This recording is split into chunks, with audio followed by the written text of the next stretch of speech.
She called my boat an eyesore, so I made sure her entire yacht club had nowhere to dock theirs. My name is Ben. After 20 years of city noise, all I wanted was a quiet life by the water. My new house was my sanctuary. It wasn't the biggest on the block, but it had a small private dock. And my old fishing boat, the Second Chance, was my happy place. The HOA, led by a woman named Brenda, lived in a different world. Perfect lawns, white SUVs, and a rule for everything. One Tuesday, I found a bright orange violation notice on my door. Non-compliant vessel exceeds size regulations. Remove within 48 hours or face towing and fines. Brenda stood on the sidewalk with her clipboard.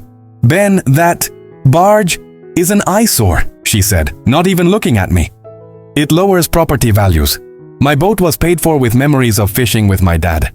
To her, it was just an aesthetic problem. The injustice burned. This was my home. As I was fuming looking at the HOA bylaws, I remembered something my realtor had said offhandedly when I bought the place.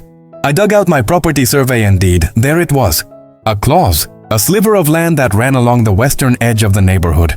It included the small scenic lake everyone used for their kayaks and sailboats. The Harbor Point Sailing Club, Brenda's pride and joy, launched their events from my shoreline. They'd never bothered to check who actually owned it. I didn't say a word. I hired a surveyor to stake the property lines clearly. Then I went to the county and filed all the paperwork to formally assert my ownership. The day after the tow truck deadline, I had a professional powder-coated steel sign installed at the lake's main access point. The sign read, "Private property, no trespassing. Access revoked for all members of the Harbor Point Sailing Club and HOA board. Ben Carter, owner." The neighborhood app exploded. Brenda's club couldn't hold their annual regatta. Their expensive boats were now landlocked.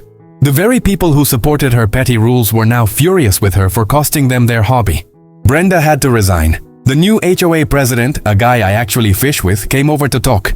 We worked out a simple, fair agreement for residents to use the lake. The irony wasn't lost on anyone. Brenda tried to control what was on my property, so I reclaimed what was actually mine. It wasn't about being petty, it was about a simple principle. Respect your neighbors because you never know what they're capable of. Then share your thoughts in the comments.